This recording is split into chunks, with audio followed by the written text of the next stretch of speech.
Linear approximations. What we want to do is we want to start with a function, f of x, and say it may be difficult for us to evaluate f at a lot of places, but easy at other places. And what we want to do is we want to use some approximations to evaluate the function, or at least approximate the function, in places where it's not easy to calculate, right? So you got some graph of the function here, here's y equals f of x. And suppose there's a spot A where it's really easy to evaluate the function f, right? And then there's this spot over here, x, where it's not so easy, okay? So what we're going to do is we're going to approximate the function value by using the function value here and the slope there by using a tangent line. We will say that if we can figure out the y value on the tangent line for that x, then it's going to be pretty close to the y value on the actual function for that x. Okay. So the way we do it is just like we did the square root of 103. We say that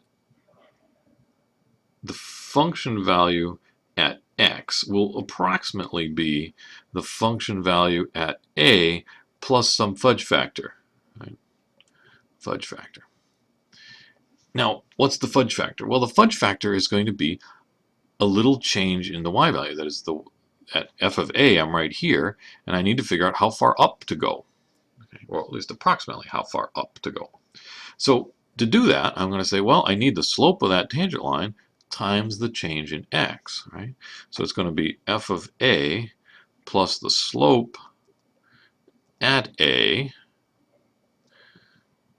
times whatever the change in x is here. Change in x. So this is essentially slope times run. That gives us the amount of rise. So here we go. What's the slope at a? It's f prime of a. So this here, we've got an f of a, and this is f prime of a times the change in x. Well, the change in x is just the difference between those two x values. So it's x minus a. Right? Now notice here, this is a function of x. So, and I call this L of x. This is the linear approximation. So L of x, is the linear approximation. And I have taken the time to figure out that approximation has two p's in it. Linear approximation to f of x at x equals a. All right. So the a are going to be known numbers, or a known number, and x is the variable here. And so we're approximating function values for x by plugging them into this linear function instead. This is a linear function. In fact, this is the equation of the tangent line. This is a line that passes through the point a, f of a, right? Because if I plug an a in here for x, this is 0, and the output is f of a, so it passes through this point right here. And the slope of this line is f prime of a. So this linear approximation literally is the tangent line. It's the equation of the tangent line. So let's do an example. How about this? Suppose I've got f of x equals x squared plus 3x plus 7. Okay. Notice, it's reasonably easy to figure out what f of 2 is here. Right? F of 2 is 2 squared plus 2 times 3 plus 7, which is 4 plus 6 plus 7, which is 17. But what if I wanted to know what's f of 2.4? Well, I could just plug in 2.4 and square it, multiply by 3 and add 7. With calculators nowadays, it's really not too hard to plug in even weird numbers into functions. But let's just see what this linear approximation thing does for us. Right? So 2 is a nice number to plug into. So 2 is going to play the role of a here. A equals 2. So I need to know what is f of a, which I just calculated. I also need to know f prime. Well, let's look at the derivative here. this would be 2x plus 3. So f prime of 2 is 2 times 2 plus 3, which is 4 plus 3, which is 7. So the slope is 7. The function value is 17. Right?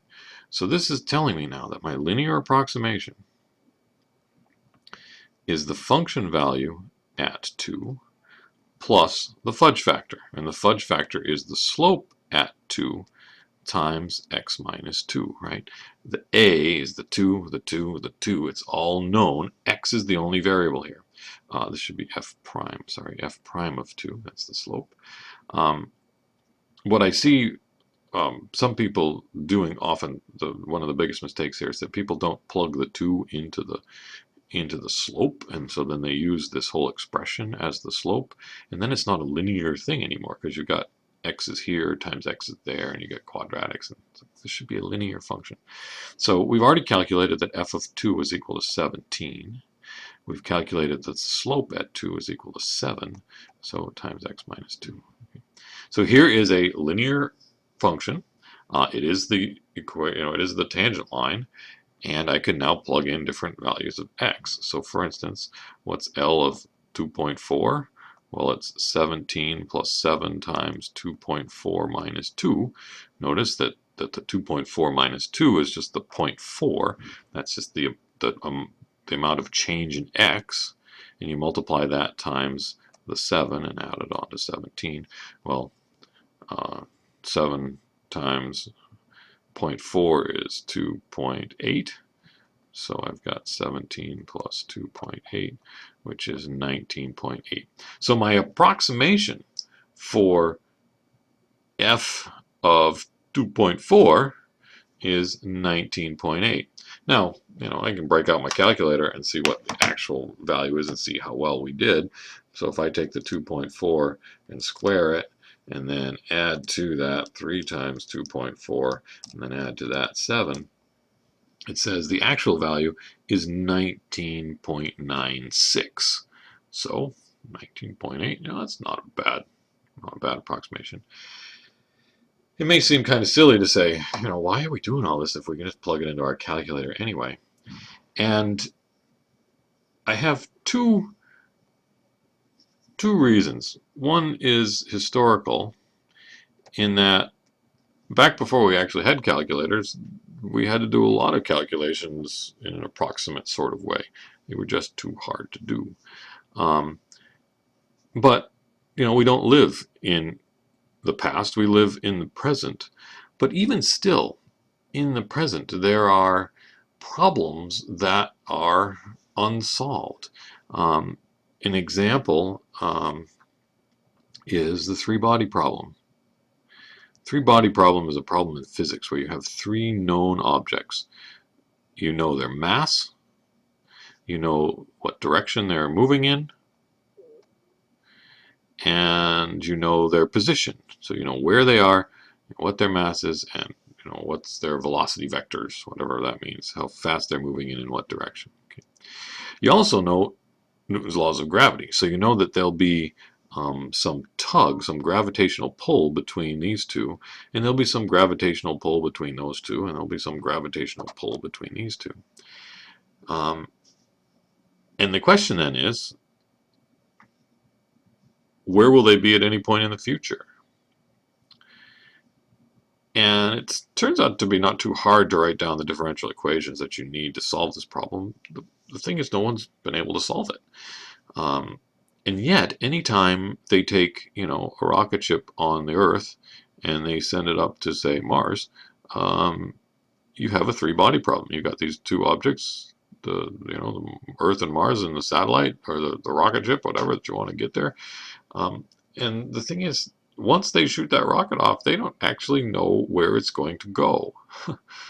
They don't have a solved equation. Here's the path of the satellite or the rocket. And what they do is essentially, it's a little more complicated than this, but it's essentially, they say, well, let's just move along a straight line for a little bit and then recalculate and say, okay, well, no, I think we should be going here. And they approximate the path by a bunch of linear approximations. I happen to know that when they shot the last rocket up to Mars, the Curiosity rover, it was a 7-month trip, and they had planned essentially course corrections every month. So they'd go along for a month, and then they'd look around and say, well, here's where we think we are. Here's where we actually are. Oh, we better fire some rockets and get us pointed in a different direction, right? Um, so there were 7 course corrections planned. I think they only needed 5 of them. That they got their approximations pretty good.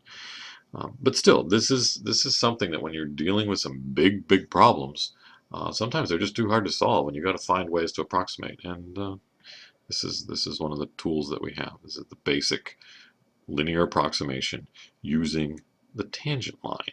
Right? We're coming up with an equation. This equation right here is the equation for the tangent line to that curve at x equals 2.